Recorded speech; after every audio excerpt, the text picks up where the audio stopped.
दुनिया में कुछ ही लोग बचे थे जो उस पेंडेमिक का शिकार नहीं हुए थे, जिनमें से 513 लोग हेलगोलैंड नामी एक आइलैंड पे जा बसे और वहाँ पे अपनी एक कम्युनिटी बना ली। इसीलिए इस आइलैंड पे 513 से ज्यादा लोग नहीं रह सकते थे। अगर एक भी इंसान यहाँ पे बढ़ गया तो इन्हें मुश्किलों का सामना करना पड़ सकता था। इस टाइम हमें एक कम्युनिटी मीटिंग रूम दिखाया जाता है जिसके अंदर सभी 513 सर्वाइवल्स के नाम लिखे हुए थे और साथ ही उनको कुछ पॉइंट्स दिए गए थे। अगर कम्युनिटी के लोग कुछ अच्छा काम करते थे तो उन्हें ज्यादा पॉइंट्स मिलते थे और उनकी रैंकिंग अप कर दी जाती थी। जबकि सारी कम्युनिटी को मैनेज करने के लिए एक कमेटी भी थी जिसकी लीडर है बेट्रिस। हमें एमिली नाम की एक लड़की को दिखाया जाता है जिसके यहाँ एक बेटा होने वाला था और इसके मुताबिक अब इस आइलैंड पे जब भी कोई बच्चा पैदा होता है तो किसी दूसरे इंसान को मरना होता है। इसीलिए एमिली के डैड खुद ही सेक्रीफाइस देने का फैसला करते हैं और जाकर एक चट्टान से कूदकर अपनी जान दे देते हैं। लेकिन इससे भी काम नहीं बना था क्योंकि पता चला कि एमिली के यहाँ ट्विंस हुए थे। अब इन्हें किसी और को भी मारना चाहिए। बेट्रिस अपनी रिपोर्ट के जरिए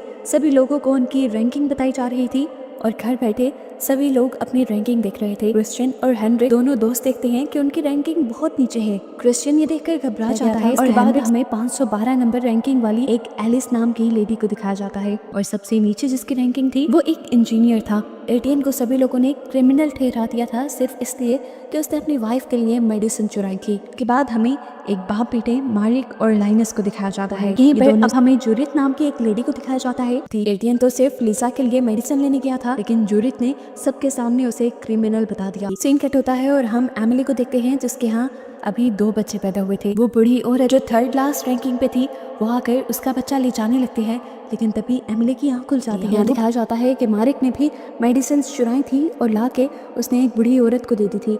ये सब जूलियट ने देख लिया और उसने ये सारी बातें जाकर बेट्रिस को बताई जो इस टाइम शॉपिंग मॉल में थी। मेरिक वो इंसान था जो इन सबको बचा भी सकता था वैक्सीन बनाकर। बेट्रिस का फायदा था उससे जिंदा रखने में, इसलिए वो जूलियट से कहती है कि तुम इस बारे में किसी को मत बताना। वक्त आने पे मैं उसे खुद ही सजा दूंगी और यहाँ से निकाल भी दूंगी और उसकी जगह मैं तुम्हें ही दूंगी, यकीन मानो मेरा।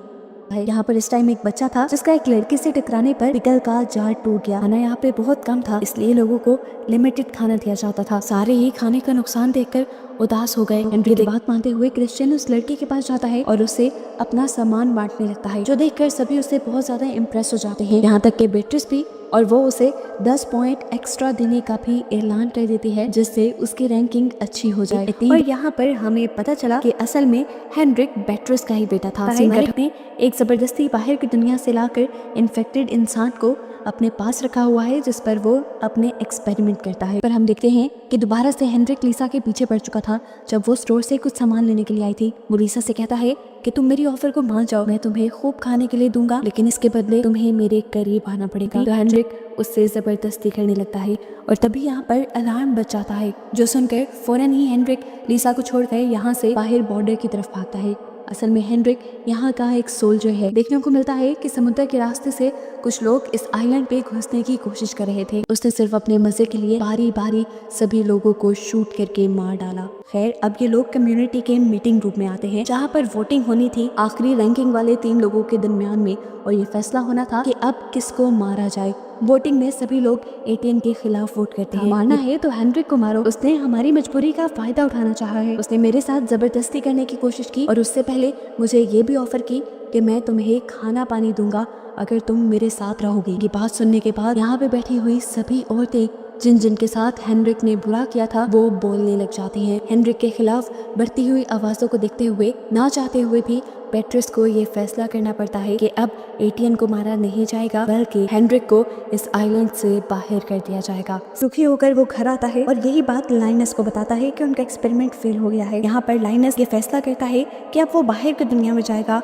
और बड़े साइंटिस्ट ने जो वैक्सीन बनाई थी उस वैक्सीन का सैंपल लेके आएगा मिया के साथ बाहर जाकर। मिया यानी सोल्जर्स की लीडर। मारिक को उसका आइडिया बिल्कुल पसंद नहीं आया था लेकिन लाइनस अब उसकी एक बात सुनने वाला नहीं था। हम देखते हैं कि इसी बोट पे हेनरिक भी था जिसे ये लोग बाहर की दुनिया में छोड़ने जा रहे थे। कुछ देर बाद ये लोग मेन लाइन पर पहुंच जाते हैं और एक सोल्जर हेनरिक से इस बोट से उतरने को कहता है लेकिन जब हेनरिक नहीं उतरता तो वो सोल्जर उसे मारने लग जाता है। वो हेनरिक को ऐसे मार रहा था जैसे पुराना बदला ले रहा हो और यहाँ पर उसी की यादों से पता चला कि हेनरिक उसकी बहन के साथ भी बहुत गलत काम कर चुका था जिसका गुस्सा वो इस टाइम हेनरिक पे उतार रहा था।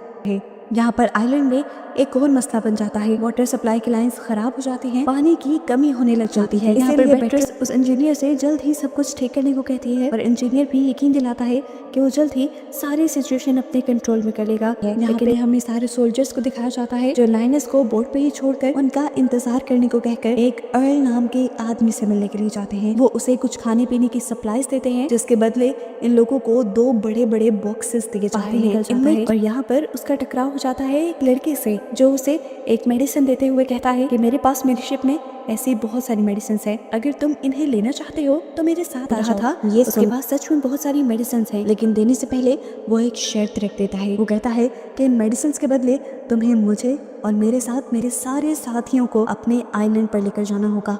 यहाँ पर सभी सोल्जर्स भी अपनी बोट की तरफ अब बढ़ने लगे थे। ये सभी जब बोट पे बैठे तो इन्हें पता चला कि लाइनस बोट पे नहीं है। इससे पहले कि वो उसे ढूंढने के लिए नीचे उतरते वापस बहुत सारे यहाँ के लोकल लोग इनकी बोट की तरफ बढ़ने लगते हैं जो जिंदगी की उम्मीद में थे और इनके साथ इनके आइलैंड पर जाना चाहते थे। इतनी बड़ी मुसीबत ये लोग चाहते नहीं थे, इसलिए लाइनस को लिए बगैर ये लोग अपनी बोट स्टार्ट कर देते हैं और यहाँ से जाने लगते हैं। लाइनस ने भी बोट के चलने की आवाज़ सुन ली थी। उसने बोट की डायरेक्शन देखी और तेजी से एक दूसरी बड़ी बोट के ऊपर चढ़ते हुए उसने अपनी बोट के ऊपर जंप कर दी। उसके पीछे पीछे वो लड़का जो उसके लिए मेडिसिन लेकर आया था वो भी इस बोट के ऊपर चढ़ने की कोशिश करता है, लेकिन सोल्जर्स उसे पानी में ही शूट करके मार देते हैं। यहाँ पर सोल्जर्स देखते हैं कि लाइनस का सूट भी फट गया था, जिससे उन्हें डर लगने लगा। उन्हें लगने लगा कि जैसे लाइनस भी इन्फेक्टेड हो गया हो। उसे अपने से दूर रखने के लिए वो अपनी ट्रैंक्विलाइजर गन से उसे शूट करके बेहोश कर देते हैं और फिर आइलैंड पे लाने के बाद उसे क्वारंटीन कर दिया जाता है।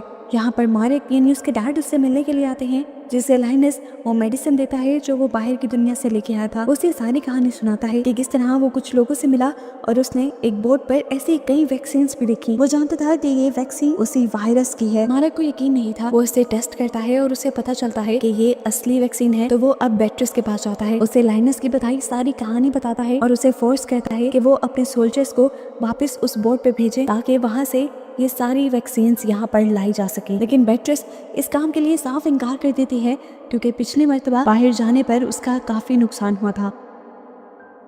यहाँ बाहर की दुनिया में हम अर्ल को देखते हैं जिन्हें पानी से उसी लड़की की लाश मिली थी जिन्हें हेल्गोलैंड के सोल्जर्स ने मारा था। उसकी तलाशी लेने पर उसकी पॉकेट से वैक्सीन मिल जाती है। ये देखकर अर्ल अपने आदमियों को यहाँ का चप्पा चप्पा छान मारने का ऑर्डर देता है और ये वैक्सीन और इसकी सप्लाई ढूंढ निकालने को कहता है। इसी जगह पर अब हम हेनरिक को देखते हैं जिसे वेल्मा नामी एक ओल्ड लेडी मिलती है। ये ओल्ड लेडी सभी लोगों को कुछ ना कुछ देकर उनकी हेल्प किया करती थी और खुद चीजें इकट्ठी करती रहती थी पूरा दिन। हेनरिक ये देखते हुए कि वेल्मा उसके काम आ सकती है, वो उसे इम्प्रेस करना शुरू कर देता है। इम्प्रेस कम उसे फ्लर्ट करना शुरू कर देता है, जिससे वेल्मा खुश होकर उसे अपना सेक्रेटरी बना लेती है। वो उसे एक थिएटर में ले जाती है जो असल में उसका घर था। यहाँ वेल्मा लगातार उससे अर्ल की बातें कर रही थी। हेनरिक ने भी पूछ लिया कि आखिर अर्ल है कौन, लेकिन वेल्मा ने उसे कुछ नहीं बताया। कुछ ही देर में हेनरिक उससे बोर हो जाता है और वेल्मा के सोने के बाद बेदर्दी से एक चेयर से उसे मार मार कर बेदर्दी से उसका मर्डर कर लेता है और उसकी सारी चीजें हथिया लेता है ताकि यहाँ पर उसका सर्वाइवल आसान हो सके।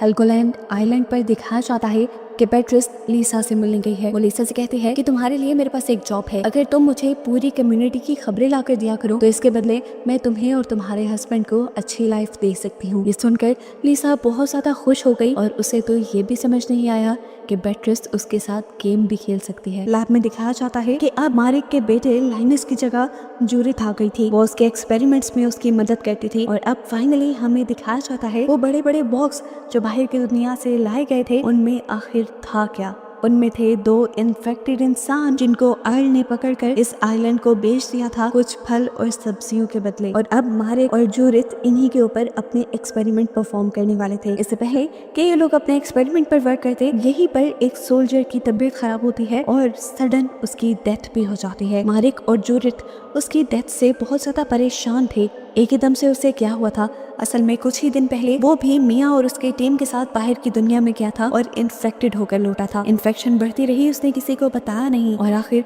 अब उसकी मौत हो गई। ये लोग उसकी बॉडी जला देते हैं, जबकि यहाँ पर लाइनस देखता है कि उसकी बॉडी पे भी उस सोल्जर जैसे ही निशान पड़ने लगे थे लेकिन वो इस बारे में भी अभी अपने डैड को नहीं बताता। लेकिन वो इन निशानों से डर चुका था क्योंकि वो जानता था कि अब उसके साथ क्या होने वाला है। अब वो सोल्जर जो मरा था उसका सारा इल्जाम आ जाता है उनके लीडर मिया पर, हालांकि इसमें उसका कोई कसूर नहीं था। कम्युनिटी की मीटिंग बिठाई जाती है और बेट्रिस ये फैसला करती है कि मिया के 100 पॉइंट्स काट दिए जाएंगे क्योंकि उसने बाहर जाने पर अपनी टीम का ख्याल नहीं रखा था, जिसकी वजह से वो लड़का इन्फेक्टेड हुआ और मर गया। साथ ही उसे आर्मी से भी निकाल दिया जाता है और जेल में काम करने के लिए छोड़ दिया जाता है। इसी दौरान यहाँ पर एक लड़की खांसने लग जाती है, जिसकी खांसी सुनकर सबको लगता है कि वो लड़की इन्फेक्टेड है और सभी डर कर यहाँ से भाग जाते हैं। इस लड़की का नाम था फ्यूना और असल में ये लड़की प्रेग्नेंट थी पर उसकी शादी नहीं हुई थी, इस वजह से सब उसके बच्चे को मार देते। वो बहुत ज्यादा परेशान थी। इसी टेंशन में वो टॉम के पास आती है तो टॉम उसे बताता है कि तुम टेंशन मत लो, मैं तुम्हारा और अपने बच्चे का अच्छे से ख्याल रखूंगा और किसी को नुकसान पहुंचाने नहीं दूंगा। सीन कट होकर फाइनली हमें दोबारा लैब का सीन दिखाया जाता है जहाँ पर जूरिथ और मार्क वैक्सीन बनाने की कोशिश में है, लेकिन जितनी भी मर्तबा बनाते हैं नाकाम हो जाते हैं। उन्होंने अभी नई बनाई हुई वैक्सीन की डोज भी जैसे ही अपने एक्सपेरिमेंट्स के ऊपर अप्लाई की तो उनकी तबीयत बिगड़ने लगी, जिससे ये साफ जाहिर हो गया कि ये वैक्सीन भी नाकाम बनी है। मार्क टेंशन में जूरिथ से कहता है कि जो भी हो हमें जल्द से जल्द वैक्सीन बनानी पड़ेगी क्योंकि वायरस हमारे आइलैंड पे एक मर्तबा आ चुका है। कितने बंदों को वो अपने लपेट में लेगा इसका कोई अंदाजा नहीं। यहाँ बाहर की दुनिया में हमें अर्ल को दिखाया जाता है जो उस मरे हुए लड़के के साथियों के पास आया था। वो उन्हें उनके साथी की लाश दिखाकर कहता है इसे आइलैंड वालों ने मारा है, अगर तुम चाहते हो कि तुम्हारा भी ये हाल ना हो तो मुझे उस वैक्सीनेशन का पता बता दो। काफ़ी देर तक तो सारे खामोश रहते हैं, फिर एक लड़का आगे बढ़ता है और अर्ल से कहता है मैं तुम्हें इन वैक्सीन्स के बारे में बता तो दूँ, लेकिन उसके बदले मेरी शर्त है कि मुझे आइलैंड में सेफ लाइफ दी जाएगी।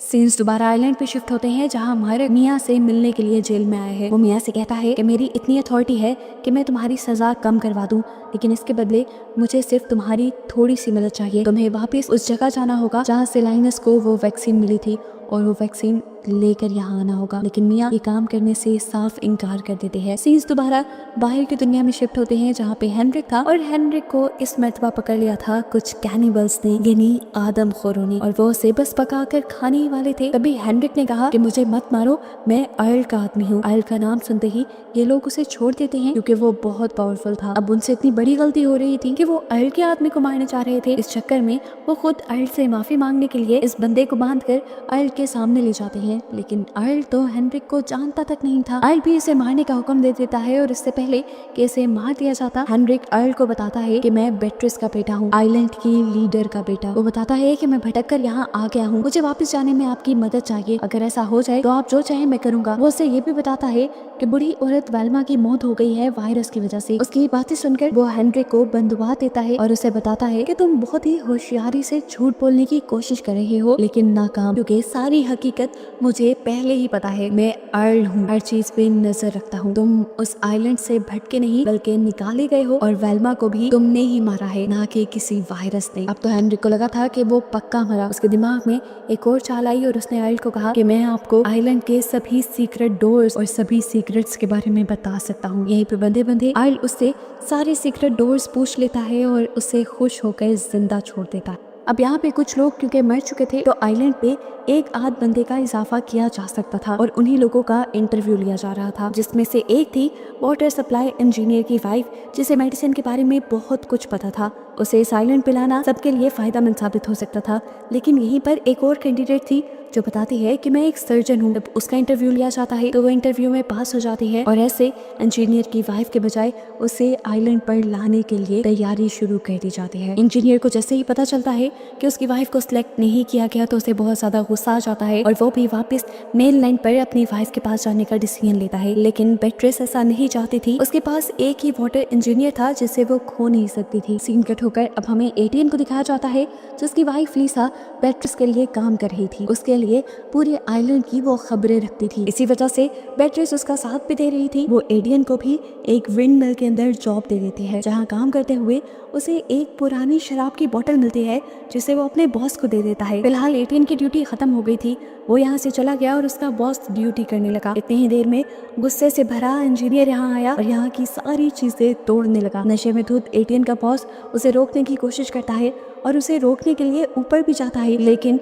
नशे की वजह से डिसबैलेंस होकर गिर जाता है और उसकी टांग टूट जाती है। जिस टाइम मारिक उसकी सर्जरी कर रहा था, तो इस टाइम वो नई लड़की जो यहाँ आई थी, डेनेलिया, मारिक देखता है कि वो बहुत ज्यादा घबरा रही है, यहाँ तक कि वो तो यहाँ से भागकर चली भी जाती है। मारिक को शक होता है और वो सर्जरी के बाद डेनेलिया के पास जाता है और उससे पूछता है कि तुम्हें वहाँ खड़े हुए क्या हो रहा था। डेनेलिया भी झूठ नहीं बोलती और सच बता देती है कि मैं एक सर्जन नहीं हूँ, मैं पहली मर्तबा कोई सर्जरी होता देख रही थी, इसलिए मुझे अजीब फील हो रहा था। मारिक पूछता है फिर तुमने वो इंटरव्यू कैसे पास किया, जिस पर डेनेलिया उसे बताती है कि मुझे किताबें पढ़ने का बहुत शौक है और मैंने वो सब बस मेडिसिन की किताबों में पढ़ा था, इसीलिए वो मारिक को ही ब्लैकमेल करने लगी और उसने बताया कि मैं जानती हूँ तुम्हारा बेटा लाइनस इन्फेक्टेड है, मैं भी इस बारे में कुछ नहीं बताऊंगी इस शर्त पर कि तुम मेरे बारे में किसी को कुछ मत बताना। अभी ये दोनों बात ही कर रहे थे कि यहाँ पर जूडिथ आ गई, जिसने इन दोनों की बातें सुन ली थी। वो उनको धमकी देती है कि मैं तुम दोनों के राज पूरी कम्युनिटी में जाकर बता दूंगी और लाइनस को भी मार दूंगी। इससे पहले कि वो बाहर निकलती, पीछे से डेनेलिया उसके सर पे हमला करते हुए उसे मार डालती है और फिर मारिक और डेनेलिया मिलकर रात के अंधेरे में उसकी लाश को ठिकाने लगा देते हैं, यानी पानी में फेंक देते हैं।